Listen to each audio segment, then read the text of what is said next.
Baik semuanya, Assalamualaikum warahmatullahi wabarakatuh. Nama saya Alfianti Yunar Pratiwi, saya dari Bogor, peserta magang gelombang 12. Di sini saya akan menjawab pertanyaan tugas di luar kelas hari pertama.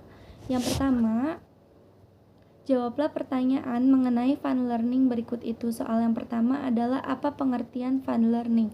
Fun learning adalah proses belajar yang sepenuhnya menyenangkan. Yang kedua, mengapa proses belajar harus fun learning? Kalau tidak fun learning, maka tidak akan tumbuh minat belajar anaknya itu sendiri. Yang ketiga, apa tujuan fun learning? Tujuan fun learning adalah untuk menumbuhkan minat belajar secara intrinsik. Apa hukum fun learning di Bimba? Yaitu proses belajar dari awal hingga akhir itu harus menyenangkan. Yang kelima, siapa yang harus merasakan fun learning dan sebutkan alasannya. Yang harus merasakan fun learning duluan adalah motivatornya. Jika motivatornya sudah merasakan perasaan yang senang, maka motivator akan menjalani semuanya dengan energi yang positif juga. Yang keenam, siapa yang harus menciptakan fun learning dan sebutkan alasannya.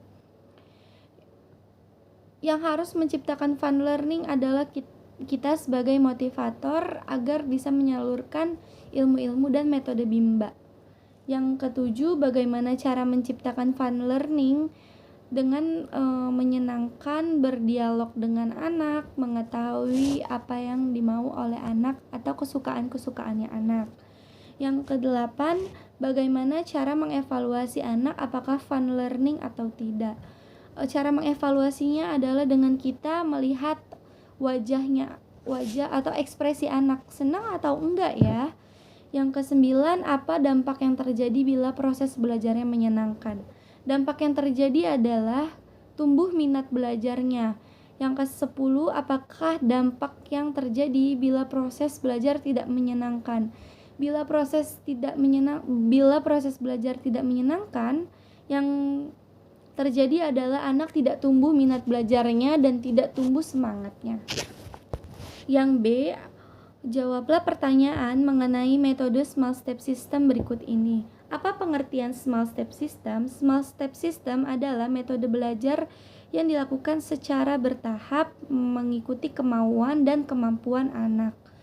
Yang kedua, mengapa proses belajar harus dilakukan secara small step system? Karena agar kita memberikan modul-modul tidak memberatkan kemampuan anaknya itu sendiri. Yang ketiga, apa tujuan small step system? Tujuan small step system adalah agar proses belajar yang menyenangkan tercipta. Yang keempat, bagaimana cara agar motivator dapat mewujudkan proses belajar yang small step system? Yaitu motivator harus mengetahui kemampuan anaknya itu sendiri. Apa dampak yang terjadi bila proses belajar small step system?